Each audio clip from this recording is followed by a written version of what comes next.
इसलिए हर व्यक्ति प्रेम के विश्वास से भर जाता है, क्योंकि प्रेम ने बड़े सपने दिए थे, बड़े इंद्रधनुष निर्मित किए थे, सारे जगत के काव्य का वचन दिया था कि तुम्हारे ऊपर वर्षा होगी।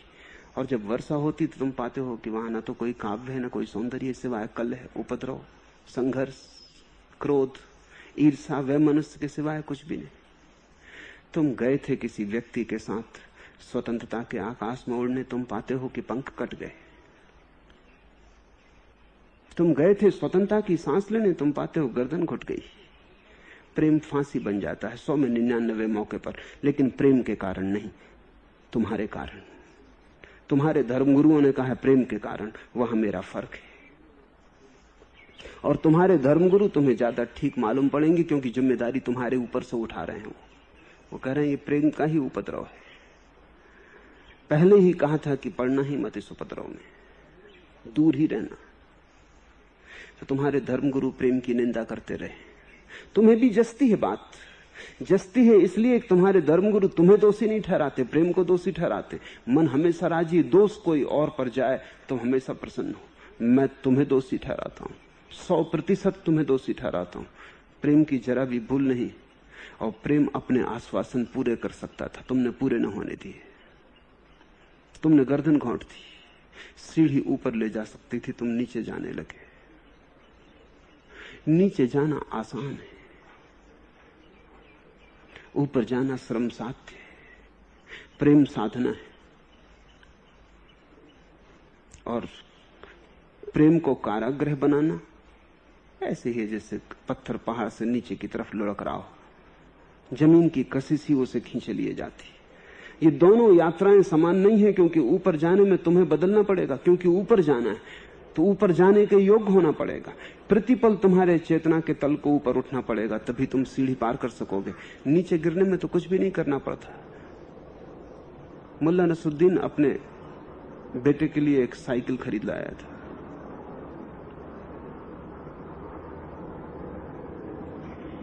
दो बेटे, तो उसने कहा कि दोनों आधा आधा साइकिल से खेलना, कोई झगड़ा खड़ा ना हो।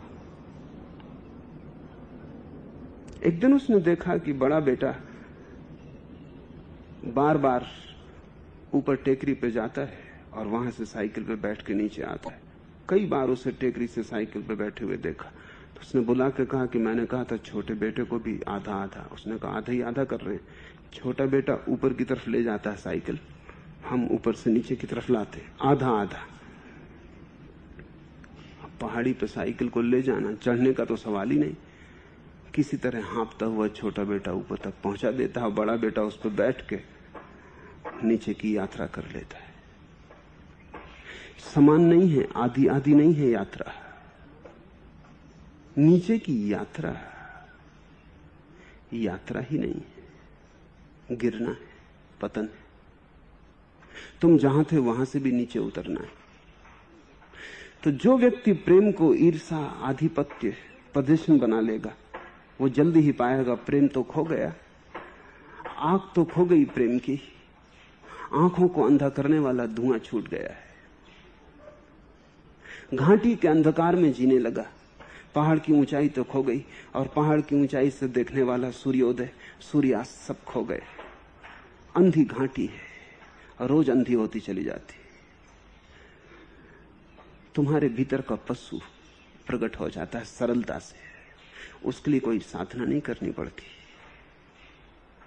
जिसको प्रेम को ऊपर ले जाना है, उसे प्रेम को तो वैसे ही साधना होगा जैसे कोई योग को साधता है, क्योंकि दोनों ऊपर जा रहे हैं, तब साधना शुरू हो जाती। प्रेम तप है, जैसे कोई तप को साधता है, वैसे ही प्रेम की तपश्चर्या है।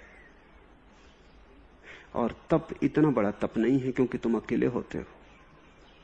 प्रेम और भी बड़ा तप है, क्योंकि एक दूसरा व्यक्ति भी साथ होता है।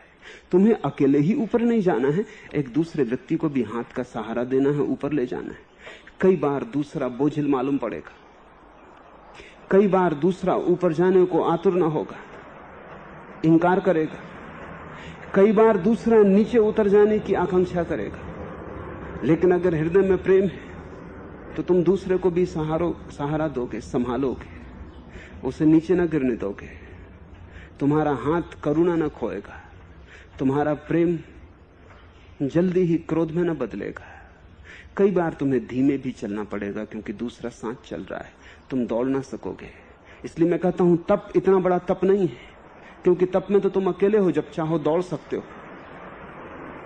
प्रेम और भी बड़ा तप है।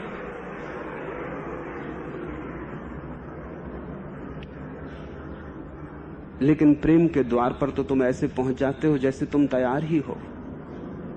यही भूल हो जाती है। दुनिया में हर आदमी को यह ख्याल है कि प्रेम करने के योग्य तो वो है ही, यही भूल हो जाती है।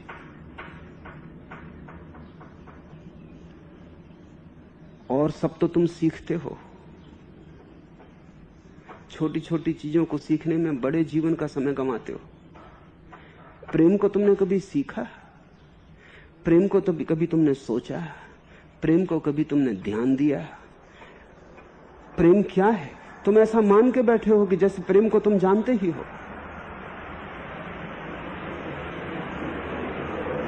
तुम्हारी ऐसी मान्यता तुम्हें नीचे उतार देगी, तुम्हें नरक की तरफ ले जाएगी। प्रेम सबसे बड़ी कला है, उससे बड़ा कोई ज्ञान नहीं। सब ज्ञान उससे छोटे हैं, क्योंकि और सब ज्ञान से तो तुम जान सकते हो बाहर बाहर से।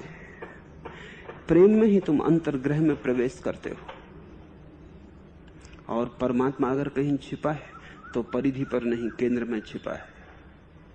और एक बार जब तुम एक व्यक्ति के अंतःग्रह में प्रवेश कर जाते हो तो तुम्हारे हाथ में कला आ जाती। वही कला सारे अस्तित्व के अंतःग्रह में प्रवेश करने के काम आती। तुमने अगर एक को प्रेम करना सीख लिया तो तुम उस एक के द्वारा प्रेम करने की कला सीख गए। वही तुम्हें एक दिन परमात्मा तक पहुंचा दी। इसलिए मैं कहता हूं कि प्रेम मंदिर है, लेकिन तैयार मंदिर नहीं है। एक एक कदम तुम्हें तैयार करना पड़ेगा। रास्ता पहले से पटा पटाया तैयार नहीं है। कोई राजपथ है